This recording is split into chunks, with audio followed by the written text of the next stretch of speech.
এবার আমরা দেখব অ্যাসিড বা অম্লের ধারণা। তাহলে আমাদের চারপাশে যে বিভিন্ন বস্তুগুলো আমরা ব্যবহার করি, যেমন লেবু, তেঁতুল, মানে টক জাতীয় যে জিনিসগুলো, এই টক স্বাদের জন্য যে দায়ী যে পদার্থটি, সেটাকে বলবো আমরা অ্যাসিড। অ্যাসিডের সংজ্ঞা যদি দেখতে হয় তাহলে বলতে পারি যে যেসব যৌগ স্বাদে টক এবং যারা জলীয় দ্রবণে H+ আয়ন উৎপন্ন করে তাদেরকে বলবো আমরা অ্যাসিড। আসলে জলীয় দ্রবণে এরা H3O+ হাইড্রোক্সোনিয়াম আয়ন উৎপন্ন করে। কতগুলো অ্যাসিডের সংকেত দেওয়া হয়েছে দেখো। HCl মানে হচ্ছে হাইড্রোক্লোরিক অ্যাসিড, H2SO4 মানে সালফিউরিক অ্যাসিড, HNO3 এটা হচ্ছে নাইট্রিক অ্যাসিড। এছাড়াও কতগুলো অ্যাসিডে আরও জেনে নেবো, যেমন আপেলে যে অ্যাসিডে থাকছে সেটাকে বলা হচ্ছে ম্যালিক অ্যাসিড।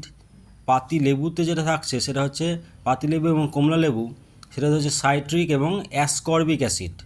তেঁতুলে হচ্ছে টার্টারিক অ্যাসিড, টমেটোতে অক্সালিক অ্যাসিড, চায়ের মধ্যে এক ধরনের অ্যাসিড থাকে সেটাকে বলা হচ্ছে ট্যানিক অ্যাসিড। দইয়ে হচ্ছে ল্যাকটিক অ্যাসিড। এছাড়া যেটাকে আমরা ভিনিগার বলি সেটা আসলে অ্যাসিটিক অ্যাসিড, তার সংকেত হচ্ছে CH3COOH। এছাড়া সোডা ওয়াটার, সেখানে থাকছে কার্বনিক অ্যাসিড H2CO3। এছাড়া মিউরেটিক অ্যাসিড, এটা আর একটা নাম হচ্ছে, আসল রাসায়নিক নাম হচ্ছে হাইড্রোক্লোরিক অ্যাসিড, যার সংকেত হচ্ছে HCl। আমাদের পাকস্থলীতে কিন্তু এই HCl পাওয়া যায়।